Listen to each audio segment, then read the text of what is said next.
Hey, what's going on guys, and welcome to Patreon Q&A number 2. So for those who aren't aware, occasionally I do these Q&A videos as one of the various perks I offer for my Patreon supporters. If you'd like to support me over there, then please do patreon.com/theunusualsuspect. In it, you get lots of different various things with your contribution. You get things like ad-free uploads, early access, you get to see the reviews before anybody else does, you get gag reels, you get files associated with each review, lots of different perks. So if you're interested, then please support me over there. You can join for as little as $1. Also, for this Patreon Q&A video, I thought I'd do something a bit different and have you guys submit video questions. That way I can then respond to you a bit more directly. So without further ado, let's get on with the questions. Take it away, Patreon number 1.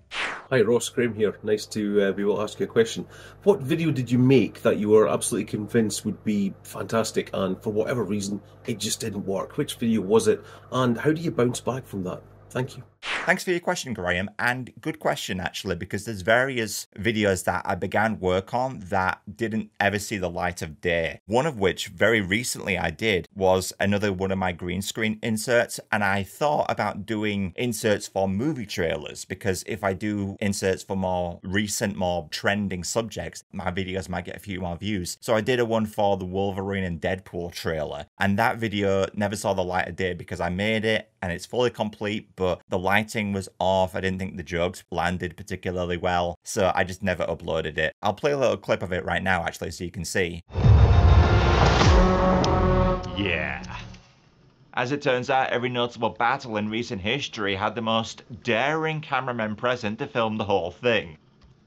Many didn't make it. Actually, tell you what, I'll post the entirety of that video to my Patreon supporters. No plan on making it a public release because I'm not proud of it, but I'll post it for my patrons so that you guys can see the disaster that it is. Also, a few years back, I made one of my Sung by the Movies videos, and I did one for Crazy Frog's Axel F. And I thought, that's going to be a surefire hit because the fan response was great. And also, I saw the amount of views that the Crazy Frog video that I was doing a cover, Cinema Sings cover of, how many views that video gets. Like, still to this day, it gets so many views. But for whatever reason, my video, despite the trendiness of the subject and the amazing fan response, and the analytics were good as well, like the click-through rate was good, the watch time was great, but for whatever reason, it just would not get views. And sometimes the algorithm can be a complete mystery. So yeah, those are the two videos that I began work on, but for whatever reason, they just didn't do as well as I'd hoped.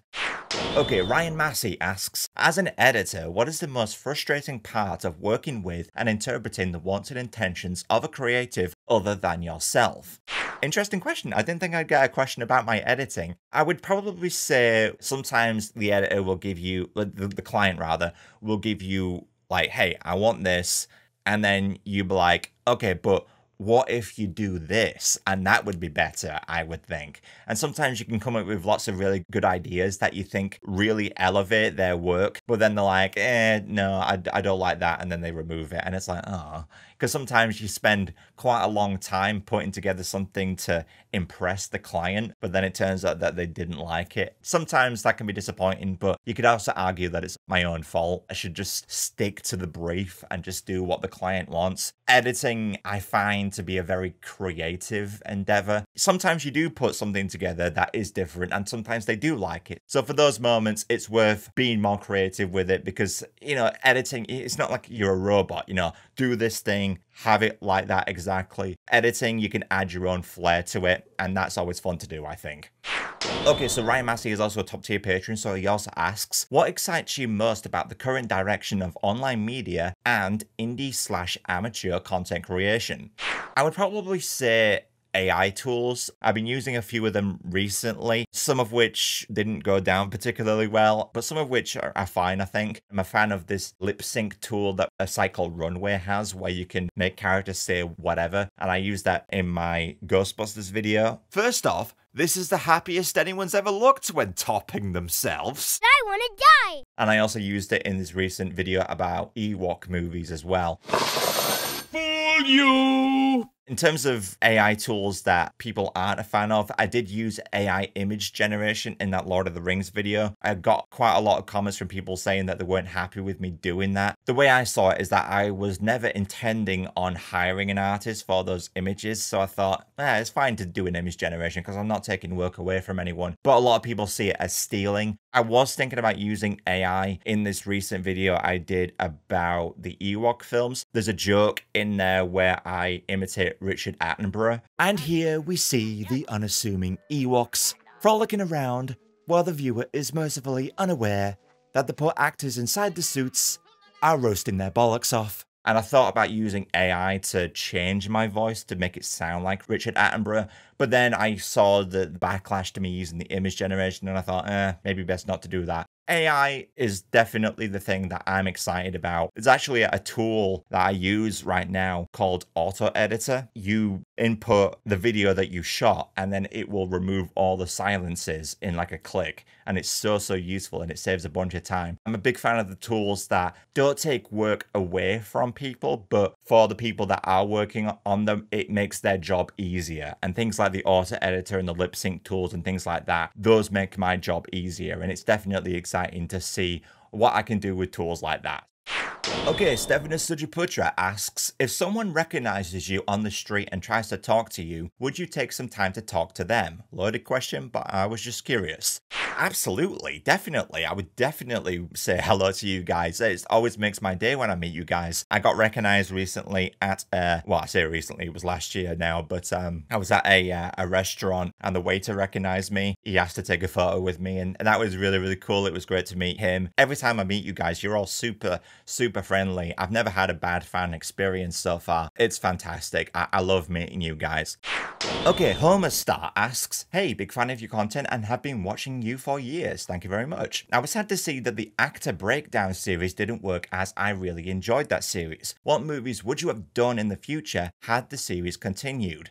Well, thank you so much. I loved making those videos. The research phase particularly was so interesting to do. It's a shame that the videos never did well. Let me know in the comments if there is any more interest in that series. I did actually think about doing that series again, but sort of changing the format up a bit. So instead of talking about actors from one movie, I was thinking about picking kind of like a genre of actors. Because I was thinking about looking at video game characters and looking at the voice actors behind those characters, because I think a lot of them are quite the mystery. Like, does anybody know who voices Master Chief? Does anybody know who voices Agent 47? Does anybody know who voices Cloud Strife? Obviously, some people do, but I think generally speaking, those voice actors are quite a mystery, and I think it'd be kind of interesting to look at them. In terms of movies I would have done, I actually have a script fully written, believe it or not, for the next one. I was planning to do Toy Story next. Things like, you know, the actor that plays Andy, John Morris, he voices Pepper in the Lego Island game, which was quite surprising. Or like the actress that plays Bo Peep is the same lady that plays Janine from Ghostbusters, which was very surprising to me. I was like, whoa. I was thinking about doing that as well, but again, the videos just never did well. They do require a lot of work as well. It's a lot of file gathering. There's so much footage that you have to put together, and that takes a long time. Whenever I uploaded one, I always got the dreaded, your subscribers are showing less interest in this video message. For that reason, I had to quit it because just not enough of you guys like the videos enough. A lot of you guys just want me to make reviews more. So yeah, I'm disappointed, but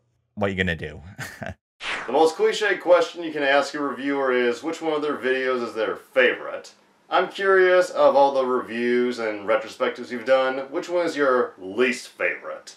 Thanks for your question, Jacob. I would probably have to say my very first reviews, the Harry Potter reviews. Back then, I had no clue what I was doing. I didn't care about lighting or audio or good joke writing or anything. It was just my horrible attempt to just try and imitate Nostalgia Critic at the time. And you'll notice actually in the very first review, the camera that I filmed that very first review on, I was at university at the time, and I rented it out from my university, and it had this sort of like face tracking feature that was on by default, and I didn't take it off. And you'll notice in the review, like the camera kind of like follows my face a bit. So yeah, those old reviews are terrible. Actually, you know what? A very recent video I did about the Lord of the Rings adaptations, I don't look fondly at that video already because it did actually do quite well, but unfortunately, I got a lot of hate on that video. A lot of people were not saying very nice things. I think that's kind of how it is when you have a video that tends to do better. When I make a video for you guys, you know, my subscribers, the response is always very, very positive. But when it goes out to a much broader audience, you get a lot more criticism. And one thing that I do wish I did more, specifically when I talked about the Rankin Bass Hobbit movie, I watched it back and then I realized,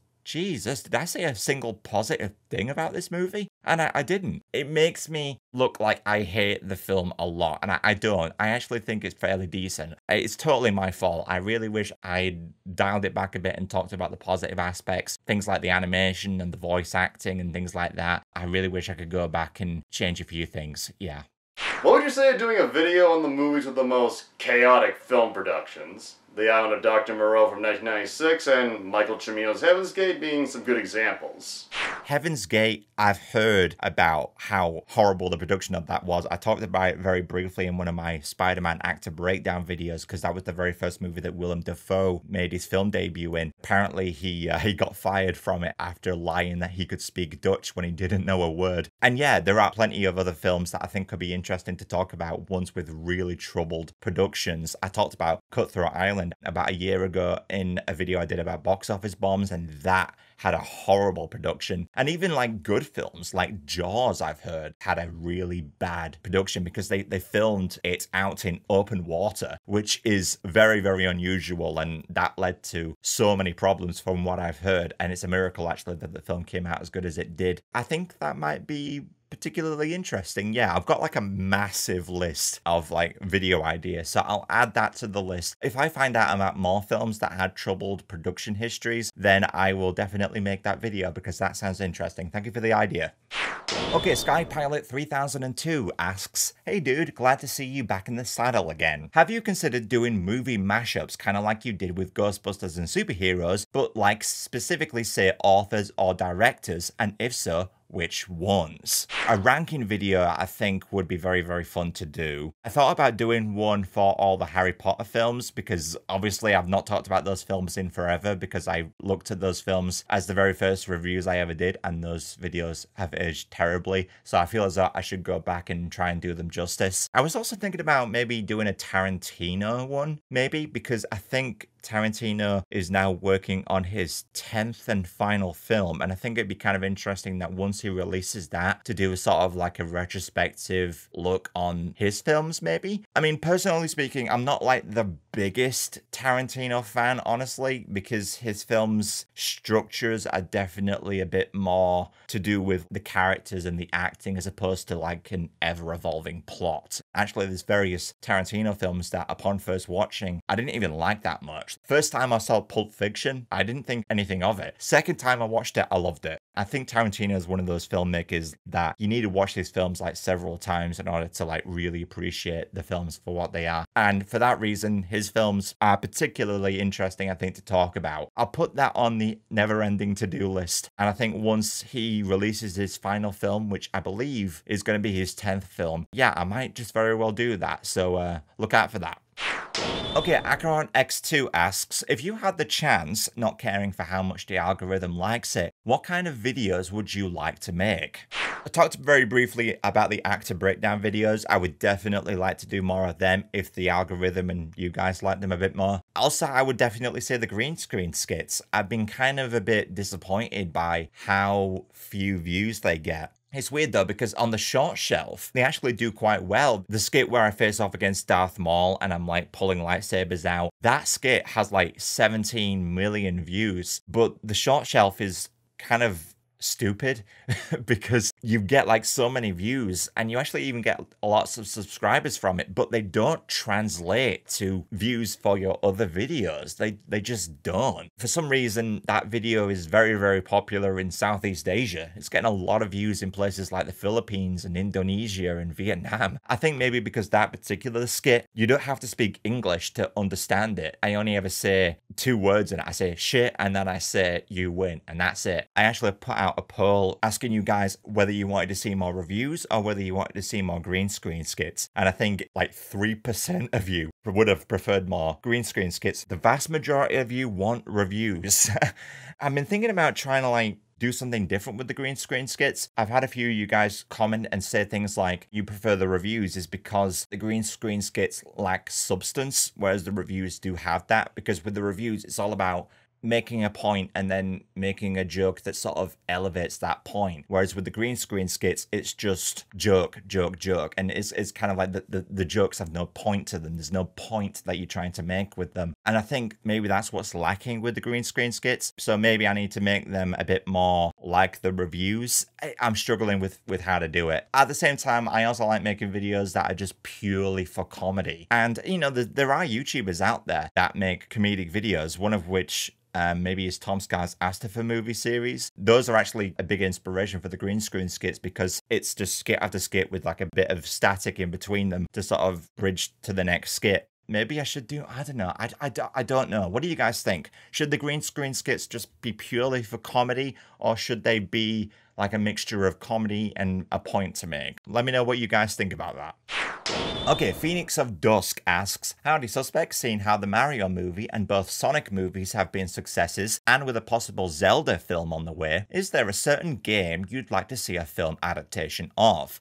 I did talk about this very briefly in my Devil May Cry review. I do want to see a Devil May Cry movie. Also, maybe a Half-Life film would be very interesting. I think that's a very fascinating world to look into. Also, I am very intrigued to see what the plan is for that Metal Gear Solid movie as well. Also, various other films like a Spyro animated feature I'd love to see. Maybe even like some live action Final Fantasy movies as well would be really cool to see. There's been like lots of animated Final Fantasy movies, but I'm surprised it's never had like a live action version. Like a live action version of Final Fantasy VI would be really cool. That could be awesome. Yeah, there's just so many cool ideas, and it's also exciting to see that now we're in a time, you know, with things like the Fallout TV show and the Last of Us show. We're in a renaissance right now where video game, movie, and TV show adaptations are actually now really good. We're at a point right now where the people that are making these shows and films are people that grew up and played the games. They're not cash grabs anymore trying to like appeal to the youth. It's made by the fans for the fans, and that's how it should be. Okay, Kieran Healy asks, have you seen Jim Henson's Dark Crystal movie, or even the Netflix series Dark Crystal Age of Resistance? If not, I recommend it. Actually, I've never seen them, but if you're recommending I should check them out, then I will. They look interesting. Yeah, I'll check them out. Thank you for the recommendation. Hi Suspect, it's Deadponic. So my question is, which of the Deadpool movies do you prefer? Deadpool 1 or Deadpool 2? Cheers. Nice mask. So, yeah, Deadpool 1 and 2 are fantastic. I would definitely say, though, that Deadpool 1 is my favorite. Deadpool 2 is great and all, but there's so many, like, classic lines from the first film that I remember very fondly, like, you know, when he's like, superhero landing, and the various interactions he has with Negasonic Teenage Warhead. It's like, what the shit? That's the coolest name ever. Ripley from Alien 3. Long silence, or mean comment. Go on. And it's just so perfect. And Ryan Reynolds is fantastic in the role. I'm really excited to see Deadpool and Wolverine. I really hope Deadpool brings it back for the MCU, because it's really struggling a lot at the moment right now. Excited to see that, but Deadpool 1 is my favorite so far. Okay, Dr. Unfunny asks, how many cups of sugar does it take to get to the moon? 3.5? Actually, it's funny because I only watched a Goofy movie very recently. It came out in the 90s, but I'd never seen it, and I watched it, and it's a cracking film. I absolutely loved it. It's got heart, it's drama, but it's not fabricated. Like you buy Goofy's and Max's point of view, and it leads to a great dynamic between the two. The animation is brilliant, it's funny, it's a fantastic film. It's aged wonderfully, even, you know, despite the fact, you know, you've got Polly Shaw in there. Look, it's the Leaning Tower of Cheesa. Okay, Matthew Tangeman asks, hey Ross, so what is a film that you either hate or don't like as much as the popular consensus, and vice versa? In terms of a movie that I liked that a lot of people didn't, maybe The Flash. I went in with quite low expectations, but I was actually kind of surprised by the heart it had at the end. There's a final scene with him and his mother in the supermarket where he has to like put the tin can back, which sounds very, very random if you haven't seen the film, but if you've seen the film, you know what I'm on about. And I think that moment works so well. It makes the movie for me. I think in general, the Flash film is actually quite fun. It has so many issues, of course, like the CGI is terrible. Your Movie Sucks actually made a fantastic review of that film where he talked about all the time travel stuff and how none of it makes sense. But I was in a mindset of like, I'm going to switch my brain off and enjoy this dumb superhero film. And I really enjoyed it. I found it to be quite creative in various parts. Obviously, it's a bit weird to watch it because obviously Ezra Miller in real life is an absolute douchebag. But I put that to the side and I just enjoyed the film and I quite liked it. In terms of a film that I didn't like that a lot of people did, you are going to hate me.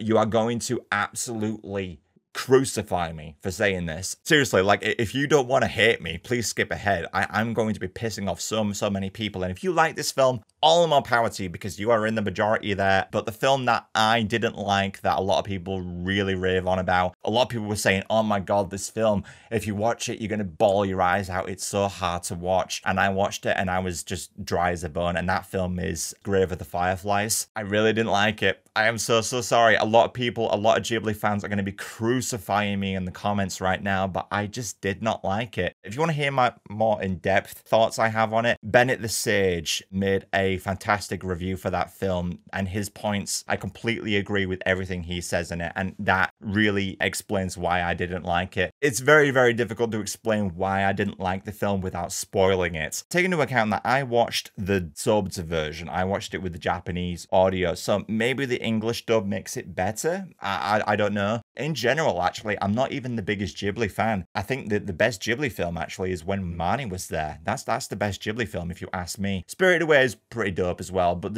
a lot of the other ones like Howl's Moving Castle, I honestly didn't think much of that one either. It didn't do much for me. I think it's because Ghibli films are more about, you know, like the animation and the vibe of the world, and it's less about the plot, I guess. When Marnie Was There was the only Ghibli film that actually like got to me on like an emotional level, whereas with Grave of the Fireflies I just didn't. Again, I can't explain why I didn't like the film because I'd be spoiling it to high heaven. But yeah, if you're interested in hearing my thoughts on it, go watch Bennett the Sage's review of it because his thoughts mirror my own exactly.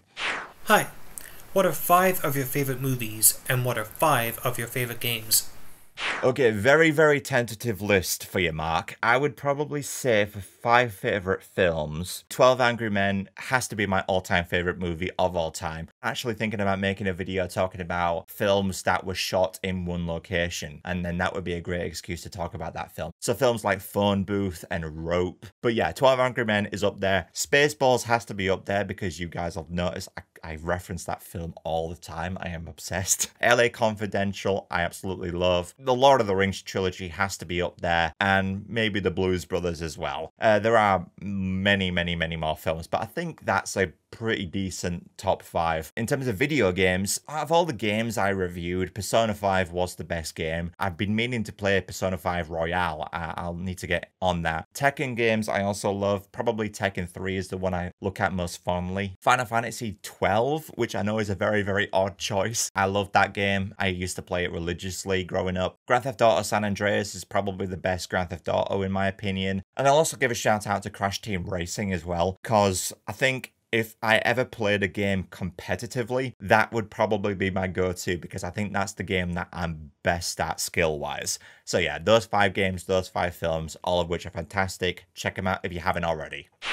Okay, OnyxOsprey asks, what's your opinion on streaming services and the slow death of physical media? With content such as Final Space being deleted in its entirety for a tax write-off, Christopher Nolan's quote that we are the custodian of those films for generations to come when we buy a Blu-ray kind of speaks to me. Yeah, I really do hope physical media is here to stay. I think it's kind of crazy, especially with that Final Space example. I believe that maybe like some of the seasons are one of them, I don't quite know, that didn't get a physical release. So it's literally impossible to actually even view this series anymore unless you are willing to like pirate it, which sucks. Every show and movie needs a physical release still. Now, taking into account that I am not a physical media person anymore. With video games I am, but with movies I watch them in like 2 hours and like that's it. And the vast majority of movies I only see once, so I don't ever buy them physically anymore. But with video games, there's a lot more to them, and they're much more like replayable. The movies are rewatchable. But I still believe that they have a place. There just needs to be physical releases of these as well, because there's even films that have been lost to time. I remember talking about this briefly in my actor breakdown for the Phantom Menace video. The very first movie that Samuel L. Jackson appeared in is a film that you literally can't see anymore because no physical copy of it remains. Physical media needs to stay, yeah, and I definitely agree with that Christopher Nolan quote, definitely. 100% agree with you. Okay, Tobacco Crow asks, "Hey Suspect, long-time viewer, and I wanted to thank you for producing quality content on my feed for over a decade now." Oh, thank you very much. I was curious, is there anything you've covered in years past that you'd like to look at again? I've talked about this before in my Q&A video, but definitely Harry Potter films. They were my very first reviews. I remember when I made those videos, I was subject to this 15-minute long time limit on YouTube, so I had to like skip a lot of the film in order to like fit the reviews into under 15 minutes, which was really, really tough to do. And also the reviews are terrible and with bad jokes and bad points and everything, and I would probably want to do them again. I think a ranking video would be good to do, and I could also talk about the Fantastic Beasts films while I'm at that as well. Okay, Stuart Lugsden asks, "Hey Ross, what is your opinion on the AAA industry becoming so anti-consumer?" Okay, so I read your whole question, and yeah, you bring up a lot of good points. The way I see it is that there's a famous clip from the show The Critic where Jay Sherman makes this whole speech about how, I think he says something like, "I'm putting the burden of lousy movies on you." Well, I'm putting the burden of lousy movies back on you. So the way I see it is that video game publishers are just taking advantage of the generosity and, quite frankly, stupidity of the average consumer. I mean, if the publisher or the developer are implementing scummy practices into the video game, just don't buy it. If the movie stinks, just don't go. If the movie stinks, just don't go. What am I saying? And it's the same thing. If the video game has scummy practices in it, just don't buy it. I mean, a great example of this is the new Star Wars Outlaws game, which a lot of people are raving on about how terrible the season pass and DLC practices are with it, and how you have to like fork out over $100 in order to get this exclusive mission that you wouldn't otherwise be able to access. I've seen the game and it looks really, really cool, but I'm not spending a penny on that shit. No way. It doesn't feel right. And consumers out there, like, you have to follow suit. If a video game is implementing scummy practices, just don't buy the game. Boycott that shit. And then if enough of us do the same thing, then the publishers will listen and then they'll get rid of it. I mean, take a look at the fan backlash of Cyberpunk 2077 and how that led to refunds of the game and how it led to the game and the developers fixing all the issues with it. And now I believe, I've actually played it a little bit, but I've yet to play like the more up-to-date version, but I believe the game's a lot better now. Other games as well, like No Man's Sky, I believe is a lot better now. So that's my opinion on that. You just got to vote with your wallet, people. Okay, Hayden Redmond asks, "Hi, who's your favourite fictional character from any media?" Oof, that's a very broad question. I would probably say, I know this is quite a predictable kind of basic answer, but Homer Simpson. He's just the perfect character. I reference and I quote him all the time. That classic Simpsons era from like season 3 to 9, or even season 2, because there's like some great lines from season 2 as well. "Hello, my name is Mr. Burns. I believe you have a letter for me." "Okay, Mr. Burns, what's your first name?" "I don't don't know.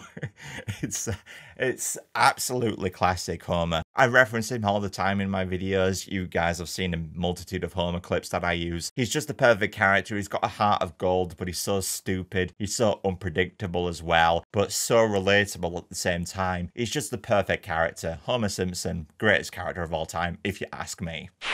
Okay, Liam Gleeson asks, hey Ross, how many members of the Justice League do you think you could kill with a decent amount of prep time? None. None. Absolutely none. Because the thing about the Justice League is that you might be like, oh, well, you know, like Superman's difficult to deal with, or Batman, or Wonder Woman, or whoever. Nah. If the Justice League was real, the Flash is by far your biggest obstacle. Because it's why a lot of, I mean, I did like the recent Flash movie, but you really have to turn your brain off because the Flash films and TV shows, they all make zero sense because his speed is so inconsistent. Why can't they just say, hey, Flash, we have this like hostage situation, just go in there and handcuff all the armed robbers in there and then in and out, and then by the time that you've finished explaining it to him, Barry's already handcuffed everyone and you've won the day. Even with, you know, fights against very, very difficult opponents, just give the Flash like a frag grenade, then have him run up to, you know, Darkseid or whoever and just put a grenade in his mouth and then boom, there you go. Boom, you've won. So how many members of the Justice League could I kill with a decent amount of prep time? None, because the Flash would kick my ass before I could even come up with a plan. Hi, Unusual Suspect. So my question for your Q&A is, are there any filming locations from some of your favourite movies which you have visited? And are there any from some of your favourite movies which you hope to visit?